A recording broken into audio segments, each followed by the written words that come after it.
not my difference, not my difference. So, as you know, Memorial Day was 2 weeks ago. Did any of you visit family graves on Memorial Day weekend? I know I did. As usual, my husband Jim and I went to Evergreen Cemetery in the Boyle Heights area of East Los Angeles to pay our respects to family members. My mother's parents and her 2 brothers are buried there. Oh, technical fail.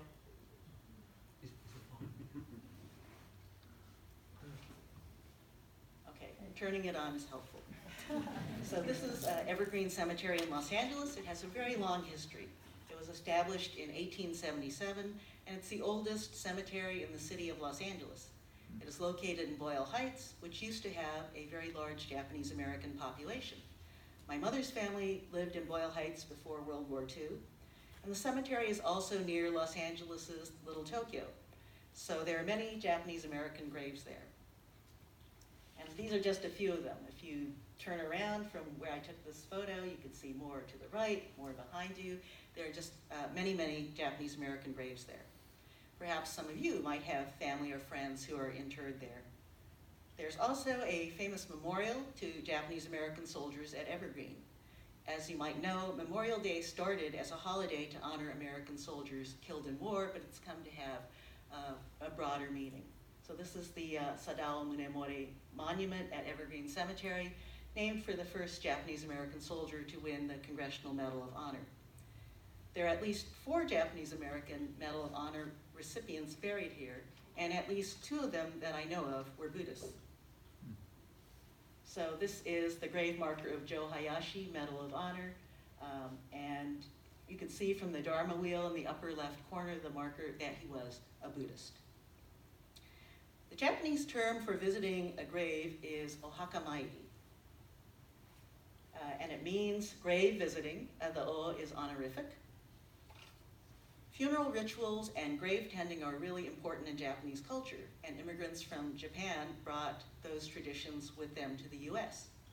Cemetery visits were a normal part of my life when I was growing up. I didn't think of it as anything out of the ordinary. So this is me on the left with my mom and my brother David and my mom's aunt and uncle in Japan at a family grave. And on the right is me at Evergreen Cemetery when I'm about 7 years old with my mom and brothers. So you can see it was something that I grew up with, visiting cemeteries and paying our respects. There is a whole ritual around ohakamairi. As a child, I would watch my parents and other relatives carefully tend the family graves. They put a lot of time and effort into cleaning the tombstones, weeding, clipping the grass, and arranging fresh flowers in the vases. Now it's up to my generation to do those things, with the help of our spouses. So this is Jim at my family's grave marker, and there he is arranging some flowers. And there on the right, if you're Japanese American, you might have grown up bringing a kit like this to the cemetery. There's a kneeling pad, a whisk broom, a extra vase liner, container for water, gloves, clippers, paper towels, you name it. I was brought up to think of the cemetery as just a part of life, not as scary or depressing. It was simply a place where my family members would gather together to visit our departed loved ones. And since my extended family often went out to Paul's Kitchen for Chinese food after our cemetery visits, these outings included something to look forward to. Of course, some members of my extended family passed away when I was young, so the cemetery was not just a place where we paid our respects to people who had been gone for a long time. They were also places where family members we just lost were laid to rest. And cemetery burial services could be sorrowful and emotional. But because I was used to visiting the cemetery, the place itself didn't scare me or freak me out. So that's the role that cemeteries played in my life when I was a child. In my life now, I visit cemeteries fairly often, going probably even more than I did as a kid. We go to Evergreen on Memorial Day and sometimes at other times. If we travel to some place where there are family graves, I'll go there to pay my respects.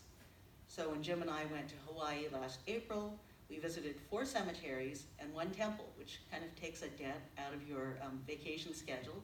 But it was really meaningful and worth it to us to see the final resting places of my father, my paternal grandparents, and other family members. Last November, we visited Japan, and I visited family graves there on both sides of my family. And sometimes I go to cemeteries to wander around and look at the tombstones of people who are not even related to me. So one of those places I go to is the Riverside Cemetery, Riverview Cemetery in Raleigh, California, in the Imperial Valley. I don't have any family members buried there now, but I walk around there, I contemplate, I take note of all the Japanese Americans who were buried there in the early part of the 20th century, and it makes me think. I should mention that while I grew up making cemetery visits, they did not take place in a Buddhist context for me. My childhood cemetery visits were for my mother's family, and they were Christians. But now as an adult and as a Buddhist, I still regularly visit cemeteries. Why? It's because it has become a part of my spiritual practice. As Jodo Shinshu Buddhists, our spiritual practice can take different forms. Most importantly, of course, we listen to the Dharma, the teachings, and recite the Nembutsu. But we perform a variety of other practices, such as offering incense, saying itadakimasu before eating, or maintaining an altar in our homes, for example. I think that visiting graves can also be an important and meaningful Buddhist practice if done mindfully and with intention. There are several ways in which I think it can help us deepen our spiritual understanding. First, thinking about death can help us appreciate life more. A cemetery is a final resting place for those who have died. Death is the end of our physical existence, the ultimate proof that our human lives are inherently impermanent. But, paradoxically, seeing the reality of death, of impermanence, can help us to appreciate life more. This was something that Christians in medieval times understood. They had a concept called memento mori. In Latin, that means remember death. In other words, remember that you will die. Christian art and architecture at that time included memento mori, such as images of skulls and skeletons, and sometimes even actual human remains, as a reminder of the inevitability of death. They were supposed to make you think about your mortality, about the impermanence of worldly things, and about the afterlife. Here's an example of a memento mori from a grave in Edinburgh, Scotland, and you can see there's a skull and a bone and the words memento mori at the top. For us, the practice of visiting graves can serve as our own memento mori, a reminder of the impermanence of life. As Buddhists, we know that one of the 4 noble truths is that everything is impermanent. In a graveyard, we come face to face with that truth in a way that is not abstract, but concrete, right there in front of our faces. Those of you who attended the Southern District Conference yesterday at the Sensei Temple heard Reverend Mas Kodani say that Jodo Shinshu is a religion of experience, not faith. I would agree. I think that experiencing, that is, physically performing an action, is a way of embodying or actualizing our spiritual awareness. Visiting a cemetery is an experiential thing. You walk through a cemetery. As you tend your family's grave, you are touching the earth, the grass, the flowers, the gravestone. You see the graves of infants and children, of people who died in the prime of life, and of those who lived to a ripe old age.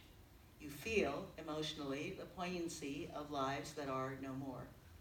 The grave markers are evidence that we are all mortal, and that our lifespans are often unpredictable. We can see the mortality and that unpredictability expressed in Renyo Shonin's famous letter on white ashes, which is traditionally read at Jodo Shinshu funerals. Though in the morning we may be radiant with health, in the evening we may be white ashes. That is, we may wake up fine in the morning, die during the day, and by the end of the day be cremated, be white ashes. Impermanence means that all of us will inevitably face aging, sickness, and death. But understanding the reality of impermanence can open the door to living in a more mindful and grateful way. If you realize that something is impermanent, you can appreciate it in a deeper and perhaps more authentic sense. If you knew for sure that you would die 3 days from now, and that tonight's sunset would be one of the last you'll ever see, wouldn't that make you really look at it as the deepest attention and appreciation of its beauty, instead of glancing at it briefly on your way to doing something else, like rushing to get home from work? Each of us actually does have a terminal illness, the one called life.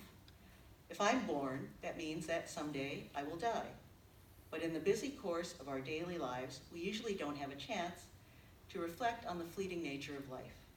Visiting a cemetery, however, puts that truth right in front of us in a way that we can't ignore. It is the memento mori that reminds us of the truth of impermanence so that we can appreciate life more while clinging to it less. Another way in which visiting a cemetery can be a Buddhist practice is that it reminds us of interdependence, of the interconnectedness of our lives. Each grave represents a precious, unique human life, someone's parent, child, spouse, sibling, friend, that is part of a whole web of relationships. I would not be here if it were not for my parents, my grandparents, and the other ancestors who came before me. I owe my existence to them, and that's one reason why I visit family graves when I visit Hawaii or Japan. So that's me in Hawaii at my paternal grandfather's grave in Honolulu, and that's Jim and me in Japan last November at the grave of my great-grandparents, and those are some of my cousins from Japan with us.